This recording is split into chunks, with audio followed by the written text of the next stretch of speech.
ങ്ങളുടെ സുവിശേഷമായ ഇഞ്ചീലും വായിക്കണം.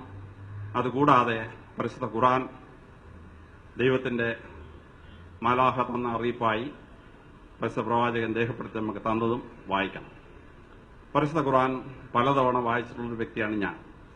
ആ പരിശുദ്ധ ഖുർആൻ വായിക്കുമ്പോൾ, ഉദാഹരണത്തിന് വേദപുസ്തകം വായിക്കുന്ന ഒരു ക്രിസ്ത്യാനിക്ക് ആ വേദപുസ്തകം വായിക്കാൻ വേണ്ടി സഹായകരമായ ചില കാര്യങ്ങൾ പരിശുദ്ധ ഖുർആൻ വായിച്ചെങ്കിലേ മനസ്സിലാവൂ.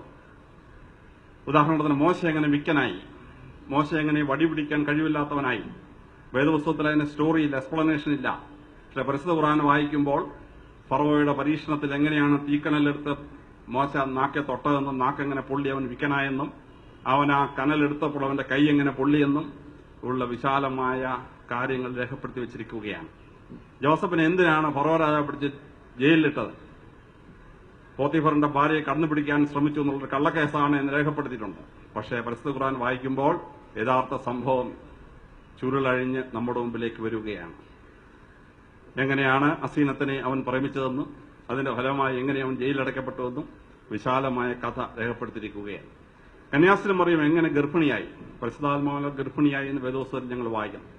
പക്ഷേ അതിന്റെ ഫിസിക്കൽ പ്രോസസ്സ് എന്തായിരുന്നു വെച്ചാൽ വേദപുസ്തകത്തിൽ രേഖപ്പെടുത്തിയിട്ടില്ല.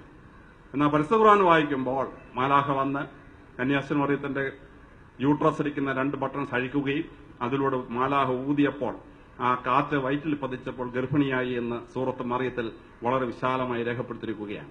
അപ്പോൾ ഒരു ക്രിസ്ത്യാനി നല്ല ക്രിസ്ത്യാനി ആവണമെങ്കിൽ വേദപുസ്തകത്തിന്റെ പൂർണ്ണതയിലേക്ക് വരുന്ന ഒരുപാട് ഭാഗങ്ങൾ പരിശുദ്ധ ഖുർആനിൽ നിന്ന് മാത്രമേ മനസ്സിലാക്കാനായിട്ട് കഴിയുകയുള്ളൂ.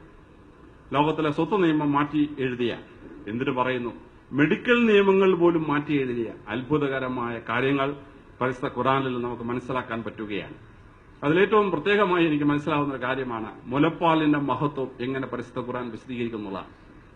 മനുഷ്യന്റെ പാലിനകത്ത് മൃഗങ്ങളുടെ പാലില്ലാത്ത 2 അമിനോ ആസിഡ് ദൈവം തന്നിട്ടുണ്ട്. ഒന്ന് സിസ്റ്റീൻ, CYSTANE, മറ്റേത് ടൊറീൻ, TAURENE.